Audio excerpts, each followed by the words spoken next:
Hello and welcome to another installment of Advance Your Wealth. I'm Homer Smith with Convergent Wealth Partners, and today I'm going to focus on our investment philosophy here at Convergent Wealth Partners, which is really about helping our clients construct portfolios that can weather all seasons, meaning that we want to be able to make sure that no matter what is going on in the economic environment, we have components of your portfolio that are going to be working while others might not be. So combined all together, it's going to create a smoother overall ride for your investment portfolio. And really where this all stems from is when we look at the current economic and market environment, and really when we look back over the last 40 years, we've really been in a very unique kind of setting when it comes to the economic environment. If we look back at early 1980s, 1981, we really started this long-term bull market with extremely high interest rates, high inflation. We were coming out of a decade where we had really, really stagnant growth through the 1970s. And then we had an environment with lowering tax rates all through the 1980s up until now.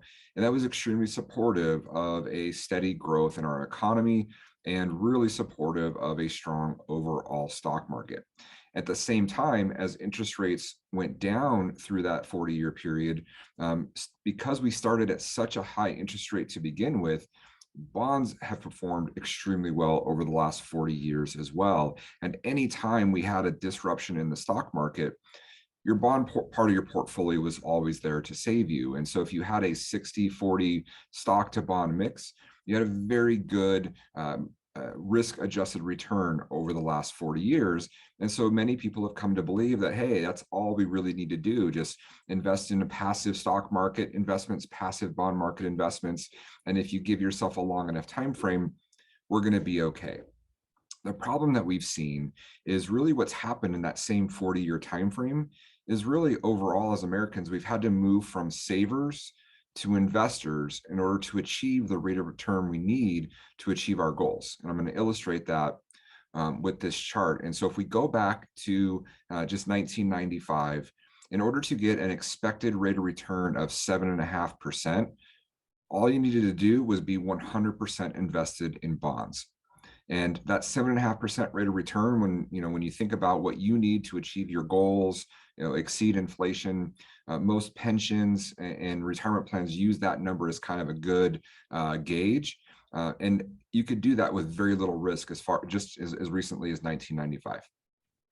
Fast forward 10 years to 2005, in order to get that same 7.5% expected rate of return, you now had to have 50% of your money in the stock market and 50% in bonds. And if you look at the standard deviation line, you move from a 6% standard deviation with bonds to a 9% standard deviation with this 50-50 mix. That's a 50% increase in the overall level of risk as measured by standard deviation. But let's move forward just 10 more years to 2015 to get that same 7.5% expected rate of return. You now had to move to close to 90% equities and only 10% bonds. And your standard deviation is now up to 17%, almost 3 times higher than it was in 1995, and about double what it was just 10 years earlier in 2005. And so that's where that comment that Americans had to move from savers to investors is that basically you could be very conservative with your investments through the 80s and even the early 90s and get a very safe and steady rate of return. And now you've had to move into very aggressive investments overall to maintain that same level of return. And what that, the implications of that to me, in my opinion, are, what's going to happen as we continue to get more market declines, as more and more people are having to stay more aggressively invested to reach their return goals. And where is this going in 2025? And just a few years from now, how much of your portfolio is going to need to be in equities just to generate that same expected 7.5% overall rate of return? So I do believe there are a lot of implications from this, and we're going to be doing a series of videos around portfolio construction and how we're thinking about this and how we're adding different investment allocations and asset allocations to the mix for our clients to try to basically deal with this potential future challenges that we see coming. So I look forward to sharing more of these ideas with you in the coming series.